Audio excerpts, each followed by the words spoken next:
새벽을 찾아 떠난다.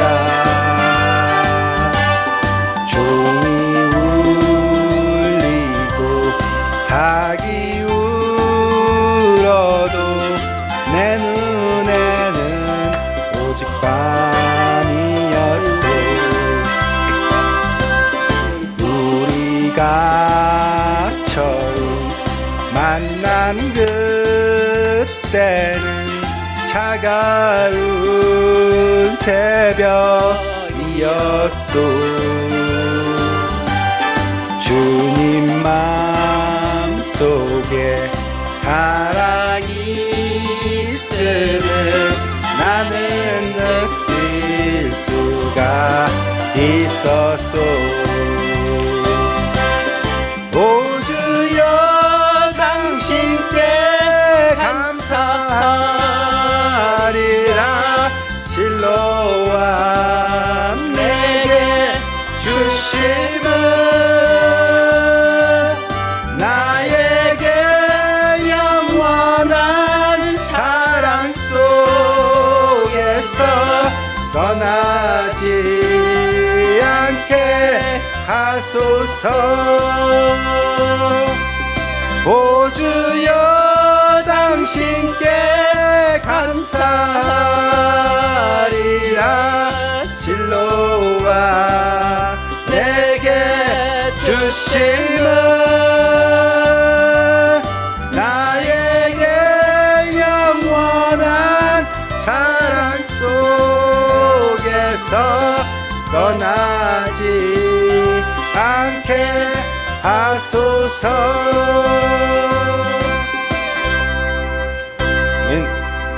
성경 말씀은 두 군데서 보시겠습니다. 욥기 1장 6절에서 8절 그리고 12절, 요한복음 13장 1절에서 2절 말씀입니다. 같이 읽으시겠습니다. 욥기 말씀 먼저 읽습니다.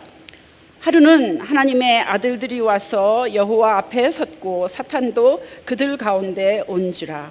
여호와께서 사탄에게 이르시되 네가 어디서 왔느냐? 사탄이 여호와께 대답하여 이르되 땅을 두루 돌아 여기저기 다녀왔나이다.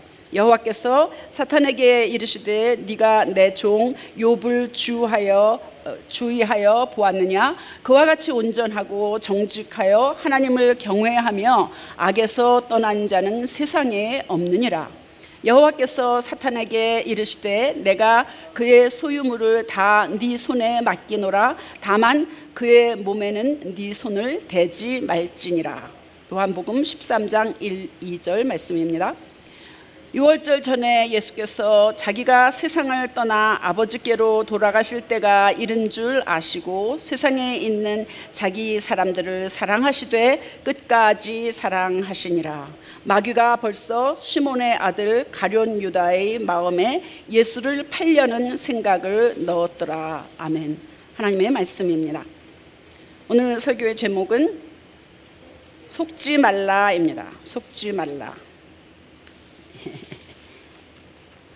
우리 동네에 가끔 이렇게 제가 걸어가다가 보면 뭐 한 많지는 않은데 한두 집이 환영합니다 그런 팻말을 세워놨더라고요. 그래서 그냥 저 혼자 생각에 불청객도 있고 도둑도 있고 물건 팔러 오는 그런 잡상인도 있을 텐데 누구든지 환영한다는 건가? 그런 생각을 해보았습니다. 이사 온 지 얼마 안 돼서 그라지 도어가 망가졌습니다.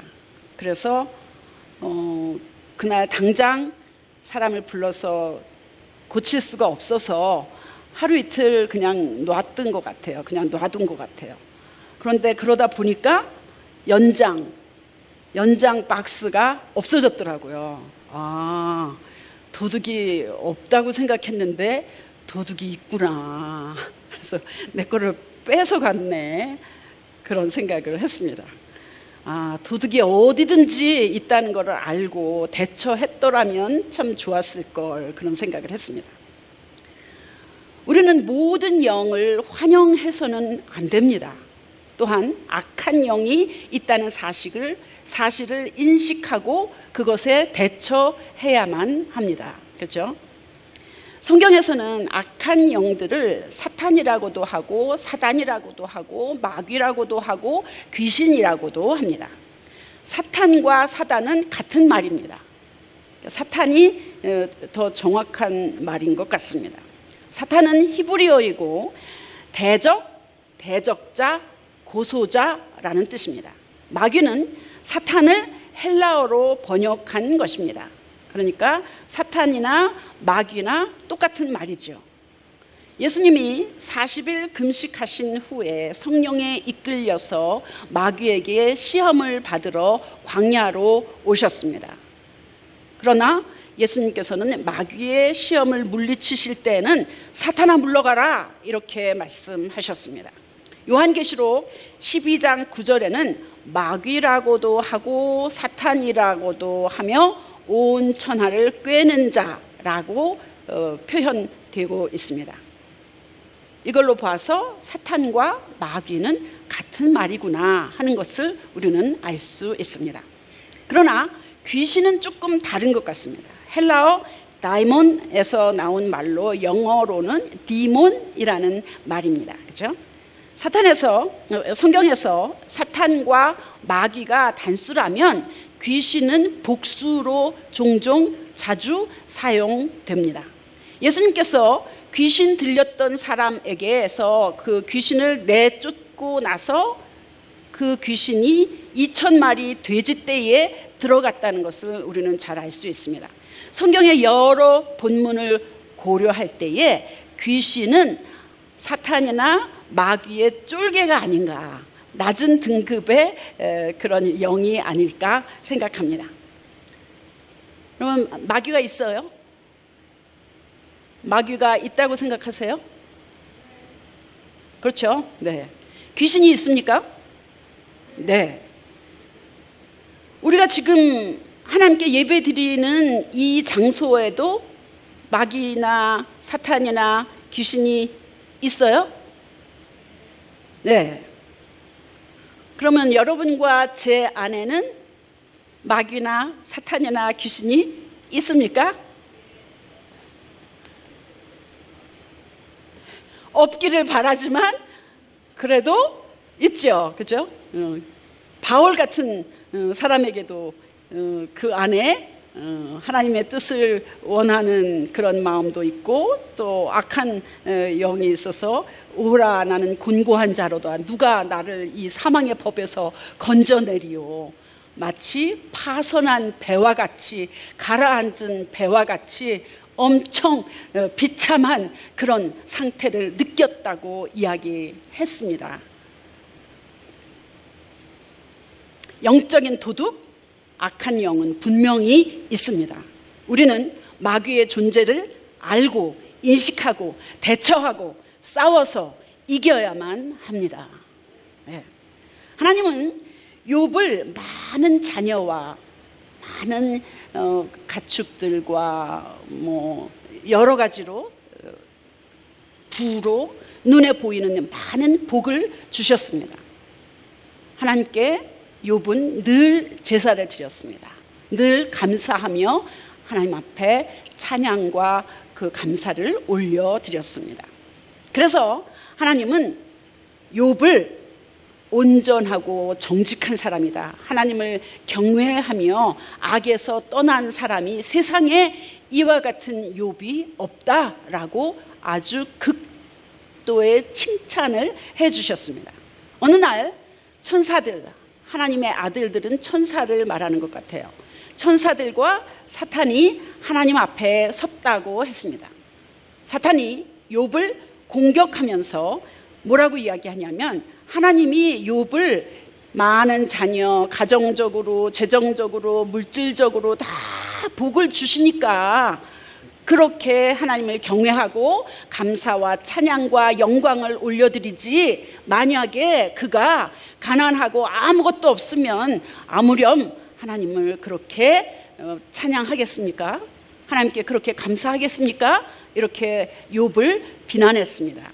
그러자 하나님께서는 그래 그러면 네가 그가 가진 걸 다 뺏어봐. 근데 욥의 몸에는 건드리지 마. 몸은 건드리지 마. 그렇게 이야기를 했습니다.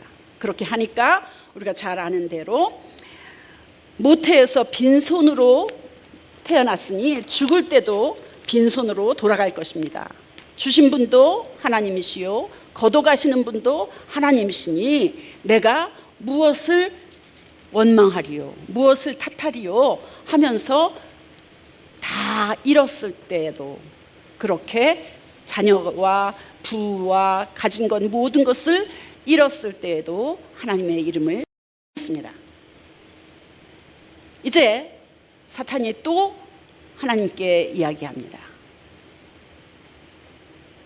그의 몸을 한번 건드려 보세요. 건강을 이렇게 해 보세요. 그러면 아무렴 그가 또 그러겠습니까? 하나님은 또 허락하십니다. 그의 생명은 건드리지 말아라. 사탄은 욥에게 악성 종기가 나서 기왓장으로 막 그냥 긁을 정도로 그렇게 힘들었습니다. 고생했습니다. 아팠습니다. 괴로웠습니다. 이때에도 욥은 말로 죄를 짓지 않았고 하나님을 떠나지 않았습니다. 여기서 우리가 주목할 일들이 몇 개 있습니다. 사탄 마귀는 사람을 고생하게 하는구나. 사탄 마귀는 예수를 잘 믿는 하나님의 자녀, 하나님을 경외하고 하나님을 영광을 올려드리는 그런 욥에게도 그렇게 사탄 마귀는 역사하는구나 라는 것을 우리는 알 수 있습니다. 그리고 사탄 마귀가 하는 일은 사람에게서 하나님이 주신 건강, 부, 자녀, 행복 이런 모든 것들을 빼앗아 가는 거구나. 몸에 병을 가져다 주는구나. 자녀들을 빼앗아 가는구나. 행복한 그런 마음들을 그런 가정에게서 그런 것들을 빼앗아 가는구나. 요한복음 10장 말씀처럼 도적이 오는 것은 도적질하고 죽이고 멸망시키려는 것뿐이요 내가 온 것은 예수님이 오신 것은 양으로 생명을 얻게 하고 더 풍성히 얻게 하려 하는 것이라 이렇게 말씀하십니다. 욥기 2장 1절에서 3절에도 한번 찾아보세요. 2장 1절에서 3절에도 1장 1절하고 1절에서 3절과 똑같은 말이 나옵니다. 하나님이 사탄에게 너 어디 갔다 오느냐 이렇게 물어보니까 사탄은 주님께 하나님께 땅을 이리저리 돌아다니다가 오는 길입니다 이렇게 대답합니다. 마귀는 이곳 저곳을 여기저기 이 땅에 세상에 우리가 가는 어디든지 두루 돌아다니고 있습니다. 그리고 우리를 속이고 우리를 공격하고 우리가 가진 것을 빼앗고 죽이려고 두루두루 다니고 있습니다.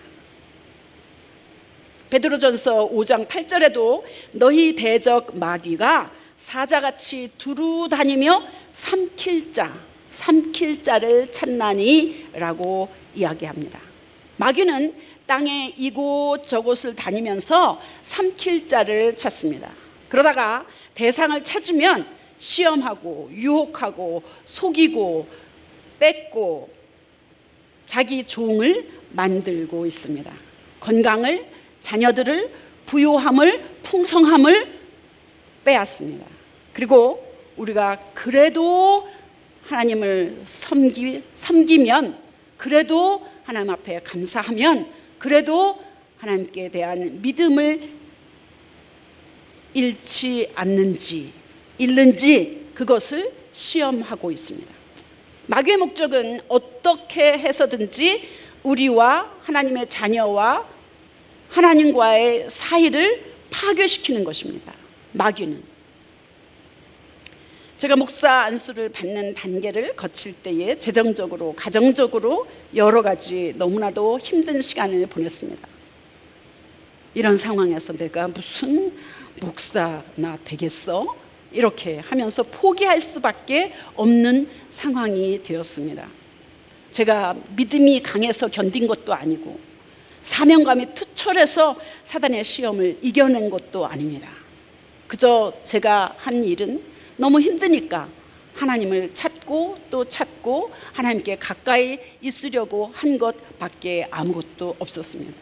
베드로전서 5장과 야고보서 4장은 마귀를 물리치고 승리케 하기 위해서는 같은 처방을 내려줍니다.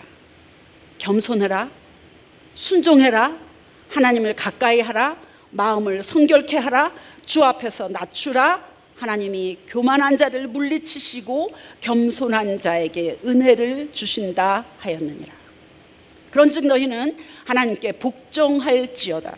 마귀를 대적하라, 그리하면 너희를 피하리라. 우리는 결코 예수님처럼 귀신을 내쫓을 수도 없고 마귀를 물리칠 수도 없지만 우리는 그저 하나님 앞에 가까이 가면 마귀가 알아서 우리를 피한다고 이야기합니다. 하나님을 가까이 하라, 그리하면 너희를 하나님께서 가까이 하시리라 말씀하십니다. 그렇습니다. 마귀는 두루 다니면서 삼킬 자를 찾고 있습니다. 삼킬 자, 속일 자, 먹힐 자, 종노릇할 자, 죽일 자를 계속 찾고 있습니다. 몸이 죽지 않으면 영이 죽게 하고 삼키고 자기의 종을 만들고 있습니다. 이를 막기 위해서는 우리는 하나님의 돌보심을 받아야만 합니다. 염려로 우리 마음을 빼앗고 거짓으로 우리를 속이고 마음의 상처로 우리를 공격하고 감정을 자극합니다. 자존심을 건드립니다. 남을 탓하게 합니다. 원망하게 합니다. 짜증나게 합니다. 미워하게 합니다. 비판하게 합니다. 상황을 왜곡하게 합니다. 참 신기하게도 마귀는 우리 마음이나 우리 생각을 자기 집이라고 생각해요. 자기 집으로 생각한다니까요. 마귀가 귀신이 나갔던 집, 그 사람의 마음에서 나갔어?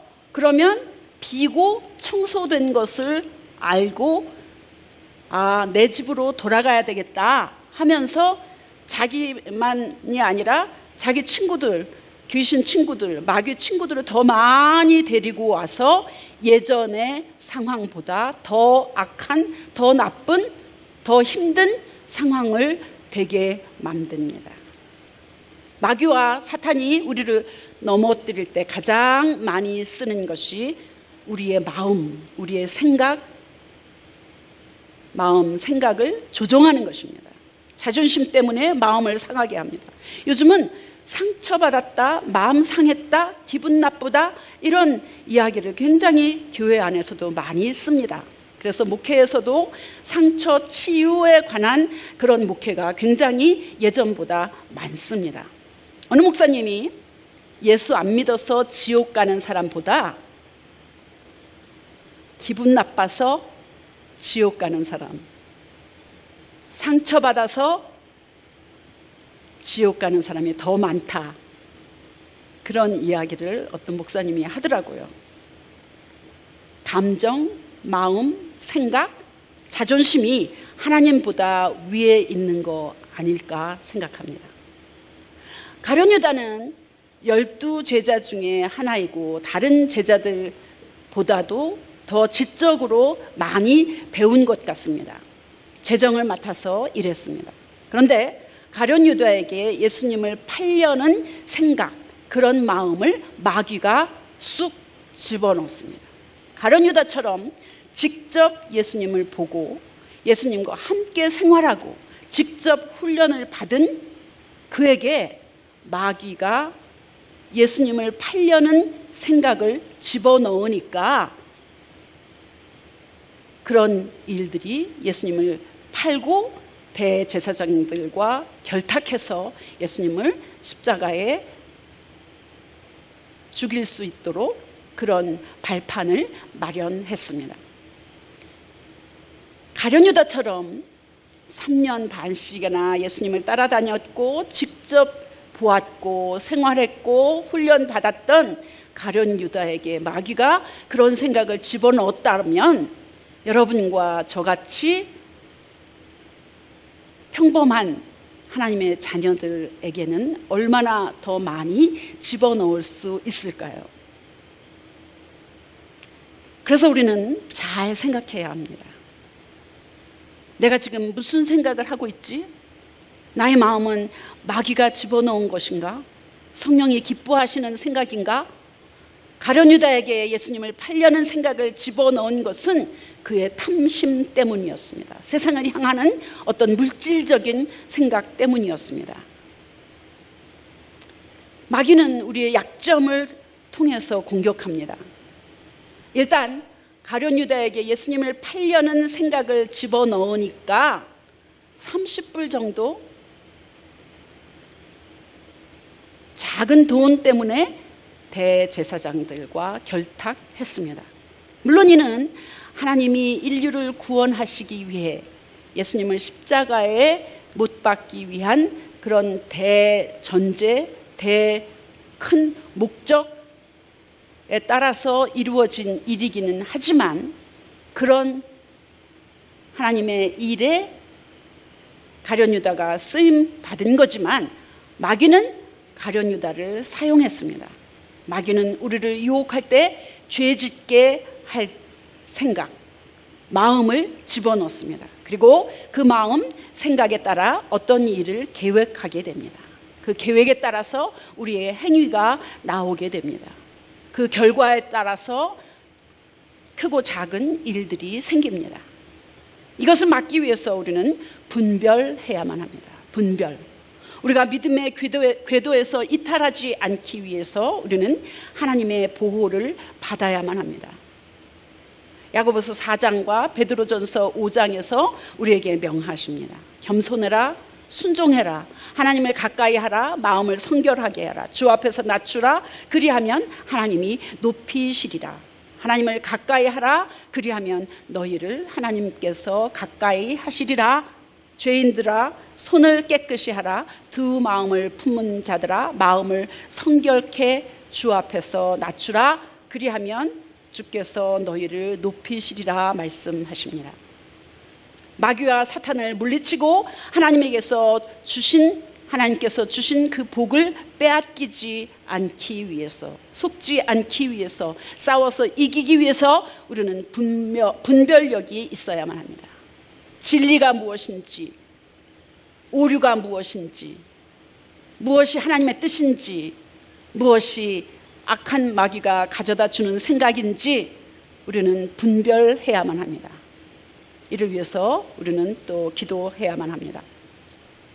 누가 주의 이 많은 백성을 재판할 수 있사오리까? 듣는 마음을 종에게 주사 주의 백성을 재판하여 선악을 분별하게 하소서. 솔로몬의 기도입니다. 솔로몬은 듣는 마음을 위해서 기도했습니다.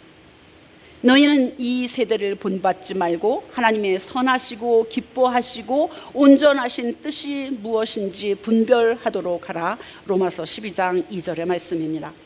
하나님이 주시는 마음인지 사단이 주는 생각인지 잘 분별해서 우리는 속지 말고 빼앗기지 말고 사단의 조종을 받지도 말고 끝까지 믿음을 지킬 수 있기를 예수 그리스도의 이름으로 간절히 축원합니다. 기도하겠습니다.